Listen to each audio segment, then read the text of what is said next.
Hello বন্ধুরা, আবারও ফিরে এলাম আপনাদের প্রিয় ধারাবাহিক অনুরাগের ছোঁয়া আজকের পর্ব নিয়ে। আর আমি যখন তোমার সাথে দেখা করতে গেছি, একবারও তুমি আমার সাথে দেখা করোনি মা। কোনো রকম কোনো যোগাযোগ করোনি। জেল থেকে ছাড়া পেয়েও তুমি একবারও আমাকে জানাওনি। আমি ছোট থেকে অনেকবার একা হয়েছি মা, কিন্তু কখনো এতটা একা ফিল করিনি যতটা তুমি আমাকে ফিল করিয়েছো। কেন মা, আমার খুনির দায়? রূপা, তুমি আমাকে বাঁচিয়েছো ঠিকই, কিন্তু শাস্তিও দিয়েছো। কেউ খুন হয়নি রূপা, ওটা একটা অ্যাক্সিডেন্ট ছিল।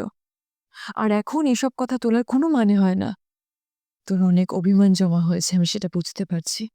কিন্তু দেখুন, আমার আপনাকে একটাই সাজেশন, এটা অনেক বড় বিজনেস ডিল। মাথা ঠান্ডা করে আপনাকে হ্যান্ডেল করতে হবে।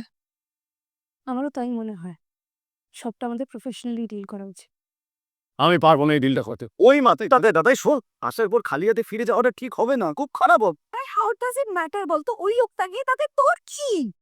আচ্ছা, উনি কে আপনি চেনেন দাদাই? দাদাই তুই শোন আমার কথাটা, এখান থেকে পিছিয়ে আসার কোনো জায়গা নেই আমাদের। তাহলে তাহলে ওই মেয়েটা ও পুরো টেন্ডারটা পেয়ে যাবে। ওই যে ওই মেয়েটা, ওটা একটা সুযোগের ওয়েট করছে শুধু। ও জাস্ট কোনোভাবে ডিলটা। Right, right. এই ডিলটা আমি কারোর হতে দেবো না, এই ডিলটা আমাদের। ওকে, এক্স্যাক্টলি, আমি আমি তোকে সেটাই বলছি। শুন দাদাই, মাথা ঠান্ডা রাখ। ভিডিওটি ভালো লেগে থাকলে অবশ্যই আমাদের এই চ্যানেলটিকে সাবস্ক্রাইব করুন এবং পাশে থাকা বেল আইকনটি বাজিয়ে দিন এবং অবশ্যই একটি কমেন্ট এবং শেয়ার করতে ভুলবেন না।